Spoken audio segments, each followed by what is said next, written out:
ববিদা মানেই উন্নয়ন, ববিদা মানেই এগিয়ে যাওয়া।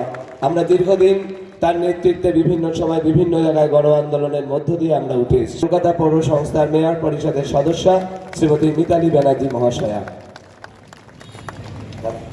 অত্যন্ত প্রিয় 106 নম্বর ওয়ার্ডের কাউন্সিলর, ওর বাবার কাছে ওর বাবার আন্ডারে আমি দল করতাম, দুলালদার আন্ডারে, সেই তার সুযোগ্য পুত্র অরিজিৎ দাস ঠাকুর আছেন। আমার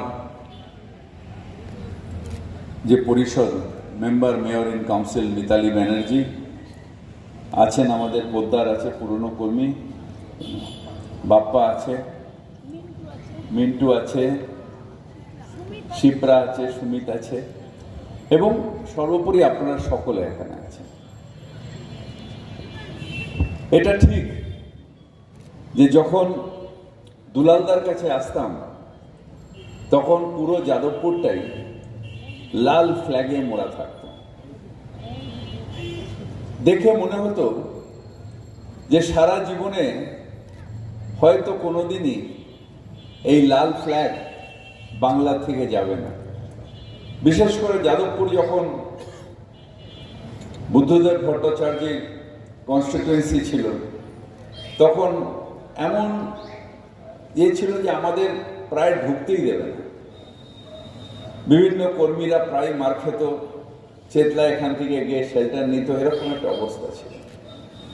কিন্তু আমি ধন্যবাদ জানাই যাদবপুরের মানুষকে এবং যাদবপুরের আমাদের কর্মীদের, যে তাদের সেই দৃঢ় সংকল্প ছিল যে যাদবপুরে সেই লাল দুর্গকে ভেঙে আমরা উন্নয়নের বার্তা নিয়ে এসে বাংলার অন্যান্য জায়গার মতন সামিল হয়ে মমতা বন্দ্যোপাধ্যায়ের উন্নয়ন করব। সেই জন্য যাদবপুরের মানুষকে আমি ধন্যবাদ জানাই, সেলাম করি। তার কারণ বাংলায় একটা, যখন মমতা বন্দ্যোপাধ্যায় বাংলায় 34 বছর কি ছিল চোখ বন্ধ করলে আপনারা সকলে জানেন, সেইখান থেকে বাংলার যে উন্নয়নের ধারা, সেই ধারা আজকে কোন জায়গায় গিয়ে পৌঁছেছে। আজ বেশিরভাগই জায়গায় বাংলায় রাস্তাঘাট, পথ, আলো, জল সরবরাহ, প্রত্যেকটা জিনিস একটা উন্নয়ন হয়েছে। ঠিক যে যাদবপুরেও কিছু কিছু জায়গায় জলের সমস্যা আছে, ডিপ টিউবওয়েল আছে, আমরা কিছুদিনের মধ্যে সেগুলোকে আবার পরিশোধীয় পানীয় জলের ব্যবস্থা খুব তাড়াতাড়ি করছি। কিন্তু এই উন্নয়নের ধারার মধ্যেও এখনো যারা নতুন আসেন, নতুন এমএলএ আসেন, তারা আমাকে বলে, দাদা সিপিএম কোথায় বসতো? আপনাদের এমএলএ নতুন হয়েছে না, দেবব্রত, বলে সিপিএম কোথায় বসতো রে? আমরা বলতাম সিপিএম কোথায় বসে? কোথাও বসে না। 294টার মধ্যে একটাও সিপিএম নেই। সিপিএম বিধানসভায় 0 আছে। সেই জন্য যারা 34 বছর রাজত্ব করে গেছে তাদের আজকে এমন অবস্থা যে বিধানসভায় একটা সিট সিপিএম এর নেই, শূন্য হয়ে রয়েছে। আমি বললাম ওই জায়গাগুলোয় বসতো রে, আজকে আর বসে না। এই অবস্থা কেন? তার কারণ শুধু মার্ক্সবাদ, শুধু লেনিনবাদ, শুধু মাওবাদ, এটাতে মানুষের পেট ভরে না। মানুষকে এগিয়ে নিয়ে যাবার বার্তা দিতে হয়, মানুষ তার উন্নয়নের বার্তা দিতে হয়। যাদবপুরের মতন মানুষ যে জায়গায় একটা সময় ছিল নকশাল আমলে বোম পড়া গন্ডগোল হতো, তারপর যখন সিপিএম এলো শুধু লাল ঝান্ডা লাল ঝান্ডা লাল ঝান্ডা, কিন্তু উন্নয়ন যাদবপুরে ছুঁইতেই পারেনি। সেই জায়গায় দাঁড়িয়ে যখন আমাদের সরকার এলো, তখন যে উন্নয়ন হলো, বাংলার মানুষের সাথে সাথে আপনারা সকলে সেই উন্নয়নকে স্বাগত জানালেন এবং বারবার করে আমাদের আশীর্বাদ করেছেন। তাই আজকে আবার উল্টো হয়ে গেছে। এখন বলা হয় যাদবপুর হচ্ছে একটা সলিড তৃণমূল কংগ্রেসের জায়গা। এবং আমরা জানি যে এই ভোটেও শাইনিকে আপনারা আশীর্বাদ করবেন। কিন্তু আমাদের সাথে লড়াই, একটা সময় সিপিএম এ ছিলাম, আমি পরশুদিন মালদায় ছিলাম, মুর্শিদাবাদে ছিলাম, তার আগে মালদায়। সেখানে আমার মনে পড়ছিল বরকত গনি খান চৌধুরী বলতেন, এই সিপিএমকে বঙ্গ উপসাগরে ফেলে দাও। আর কিন্তু সেই সিপিএম এর সাথে যে কংগ্রেস, তারা ফেলতে পারেনি। মমতা বন্দ্যোপাধ্যায় তৃণমূল কংগ্রেস করে সত্যি বঙ্গ উপসাগরে ফেলে দিয়েছে সিপিএম। কিন্তু এখনো কিছু কিছু জায়গায় উঁকি ঝুঁকি মারে, কিছু কিছু জায়গায় ক্যান্ডিডেট হয়, কিছু কিছু জায়গায় এসে আমাদের দুর্নাম করে বলে যে এরা দুর্নাম, এরা বদনাম, তাই এদের আর ভোট দিও না।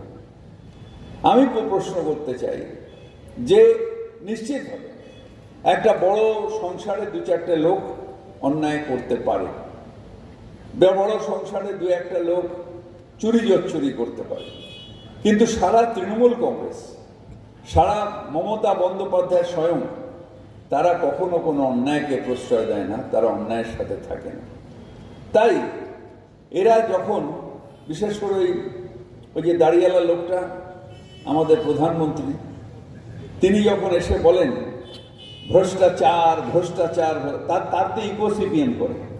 সিপিএম এর নিজের কোনো ক্ষমতা নেই, যা মোদি বলে সিপিএম তার পরের দিন সেটা বলে।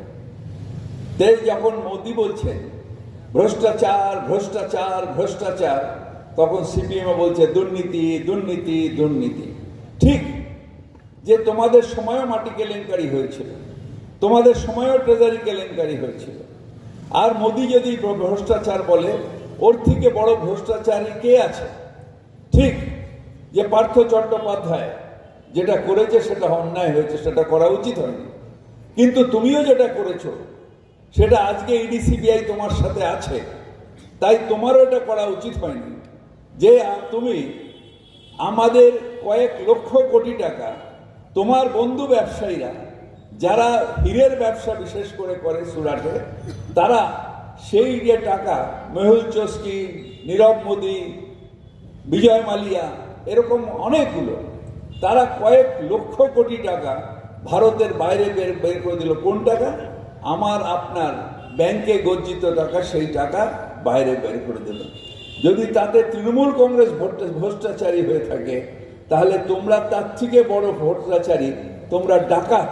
তার কারণ তোমরা কোটি কোটি টাকা ছুঁজো মেরে হাত বন্ধ করো না, বড় বড় টাকা আজকে দেশের টাকা বিদেশে পাচার করে দিয়েছ। তোমাদের থেকে বড় ভ্রষ্টাচারী কে আছে?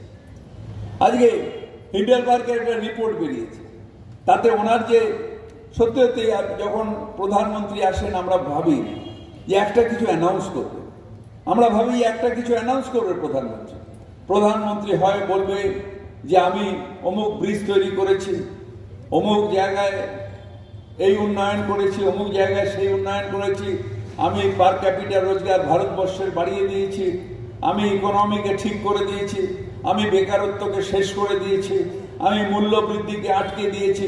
এটা কিছু একটা তো প্রধানমন্ত্রী বলবেন, কিন্তু সেইটা প্রধানমন্ত্রী বলেন না। উনি বলেন মোদি কি গ্যারেন্টি। আমি বলি কিসের গ্যারেন্টি? গ্যারেন্টি তো তুমি দিয়েছিলে 14 সালে। अच्छे दिन आने वाले हैं, अच्छे दिन आने वाले हैं। 15 লাখ টাকা করে আমাদের সবার, ভারতবর্ষের সবার অ্যাকাউন্টে আসার কথা, সেই গ্যারেন্টি তো ফেল করে গেলেন। বললে 2 কোটি বেকারের প্রত্যেক বছর চাকরি হবে। এখন হু হু করে ভারতবর্ষের সবথেকে সর্বাধিক বেকারত্ব এই সময় মোদী সরকারের সময় রয়েছে। চাকায় তোমার বেকারত্ব বেড়ে গেল, চাকরি তো হলো না। তা কিসের গ্যারেন্টি তোমার? গ্যারেন্টি শুধু একটাই, আমাদের আগে বলতাম যখন সিপিএম বলতো টাটা বিড়লা টাটা বিড়লা, এখন হয়ে গেছে আদানি আম্বানি। আদানি আর আম্বানি 130টা পরিবারের যাদের ওয়েলথ বেড়ে গেছে, যাদের সম্পদ দিনকে দিন বেড়ে গেছে, এবং করোনাতেও তাদের সম্পদ এক একজনের 126% যা ছিল তার থেকে করোনার মধ্যে তাদের বেড়ে গেছে।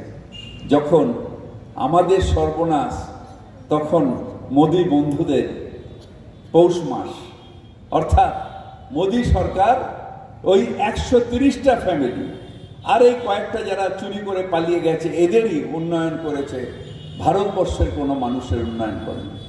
আমরা ভারতীয়, এই মাটি আমার, এই মাটি আমাদের, আমাদের এই মাটি, এটা আমাদের মাটি। এর ভালো মন্দর সাথে শুধু আমার নয়, আমার পরের প্রজন্ম, তার পরের প্রজন্মের প্রত্যেকে আমাদের এর সাথে জড়িত। আমরা প্রত্যেকে, আমাদের ভাগ্য ভারতবর্ষের সাথে জড়িত। তাই ভারতবর্ষের ভালো হলে আমাদের ভালো হবে, ভারতবর্ষের খারাপ হলে আমাদের খারাপ হবে। এই ভারতবর্ষ আমাদের, আর ভারতবর্ষকে আস্তে আস্তে কর্পোরেটাইজ করে নিয়ে যাওয়া, ভারতবর্ষকে আস্তে আস্তে আজকে শুধু কয়েকটা পরিবার হাতে দিয়ে দেওয়া, এইটা তীব্র প্রতিবাদ হওয়া উচিত। এটা তীব্র প্রতিবাদ হওয়া উচিত। কোথায় সিপিএম তো এর প্রতিবাদ করে না? শুধু মমতা ব্যানার্জিকে কি করে বদনাম করা যায়? আরে মমতা বন্দ্যোপাধ্যায় যদি না থাকে, তুই তো জিরো হয়ে গেছিস বিধানসভায়।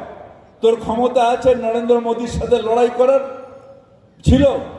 আপনারা সবাই মিলে সমর্থন করেছেন 2011, নালে এসে বলেছিল না, ইসবার 200 পার হয়ে গেল পকার পান।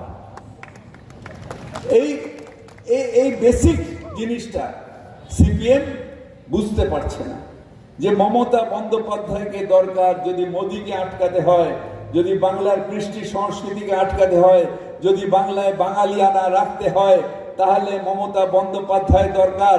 এখানে সিপিএম এর বাবার ক্ষমতা নেই যে এখানে দাঁড়িয়ে থেকে মোদীকে আটকাবে, মোদীকে আটকাতে পারবে না। তোমরা লাল ঝান্ডা নিয়ে বড় বড় কথা বলতে পারো, কিন্তু মোদীকে আটকাতে গেলে, সাম্প্রদায়িক শক্তিকে আটকাতে গেলে একমাত্র বাংলায় করতে পারে মমতা বন্দ্যোপাধ্যায়, এবং তাই মমতা বন্দ্যোপাধ্যায়ের দরকার। আমাদের উপর অত্যাচার হচ্ছে। আমরা অভিষেকের নেতৃত্বে সবাই মিলে গেছিলাম দিল্লিতে, যে যারা 100 দিনের কাজ করে বসে আছে বা গ্রামের গরিব মানুষ, তাদের টাকাগুলো ছাড়ুন, যেগুলোর গ্যারেন্টি আপনি দিয়েছিলেন, বলে মোদির গ্যারেন্টি, সেন্ট্রাল গভর্নমেন্টের গ্যারেন্টি ছিল, তাদের অ্যাপ্রুভাল নিয়েই সেই কাজগুলো হয়েছিল। 2-4টে হতে পারে, তার মধ্যে গ্রামের মধ্যে ফলস টলস হয়েছে, হতে পারে 2-4টে। তার জন্য 56 লাখ মানুষ তাকে টাকা দিল না, তাদের টাকা আটকে দিল। এর প্রতিবাদ করতে যখন গিয়ে ওখানে বসলাম, ওখানে মন্ত্রী বলল আসুন। মন্ত্রীর যখন ঘরের নিচে বসে আছি আমরা, মন্ত্রী বেরিয়ে পেছনে দরজা দিয়ে চলে গেল। আমরা প্রতিবাদ করে উঠলাম দিল্লিতে, তুলে নিয়ে গিয়ে দিল্লি থেকে 30 কিলোমিটার দূরে আমাদের একটা জেলখানার মধ্যে ফেলে দিলাম, তারপর মাঝরাত্রিরে ছেড়ে দিলাম। এইভাবে অত্যাচার হয়েছে। আজকে যারা গরিব মানুষ, যারা আবাসনের টাকা, সে আবাসনগুলোকে তারা গ্যারেন্টি দিয়েছে, অ্যাপ্রুভাল দিয়েছে, দেওয়ার পরে অর্ধেক করে তাদের ভেঙে দিয়েছে বাড়িগুলো, মাটির বাড়ি, সেখানে অর্ধেক দেওয়াল তুলেছে, তাকে টাকা দেব না। তার কারণ 21-এ তোমরা ভোট দাওনি, তাই নতুন করে তোমাদের কোনো টাকা দেব না। আমি আপনাদের সাথে এইটা শুধু বলতে চাই, প্রত্যেকটা সিট বাংলার অত্যন্ত জরুরি। 14 থেকে 19 34টা সিট ছিল, সেই 34টা সিট ছিল। মোদির ক্ষমতা হয়নি বাংলাকে বঞ্চনা করার। যেদিন 18টা সিট ওরা পেয়ে গেল, যেদিন 18টা সিট পেয়ে গেল, সেদিন বাংলার বঞ্চনা শুরু হলো, যে এটা দেব ওটা দেবো না। আর অপদার্থ হয়ে বাংলার যে এমপিগুলো বিজেপির, তারা উল্টে ওখানে গিয়ে আটকাবার চেষ্টা করে। তার কারণ কি জানেন? মমতাকে নাকি টাইট দিলে মমতা ফেল করে যাবে। মমতা ফেল করলে তার হাতে মন্ত্রিসভা এসে যাবে। ওই যে একটা বিস্কুটের অ্যাডভার্টাইজমেন্ট আছে না, আমি তো এমনি এমনি খাই, এরা হচ্ছে এমনি এমনি, ভোটে জিততে হবে না, এমনি এমনি খাবে, তাদের কোনো কষ্ট করতে হবে না। মমতাকে টাইট দাও, 200-356 করো, আর বিস্কুটের মতন আমি তো এমনি এমনি খাই, সেই মন্ত্রিসভায় খাই। এই অবস্থায় আজকে বিজেপি দাঁড়িয়েছে, এই অবস্থায় আজকে বাংলাকে করার চেষ্টা করছে। কিন্তু দৃঢ় সংকল্প নিয়ে মমতা বন্দ্যোপাধ্যায় বলছেন, আমি বাংলার মেয়ে, আমি বাংলার সাথে থাকি, আমি বাংলার গান গাই, আর বাঙালির ঘরে যত ভাই বোন সবাই এক হয়ে আমরা সবাই একসাথে বলবো, মমতা তুমি এগিয়ে চলো, আমরা তোমার সাথে আছি, আমরা তোমার সাথে আছি। এখন এসছে আবার ওই যে মোটাটা কি নাম রে অরিজিৎ?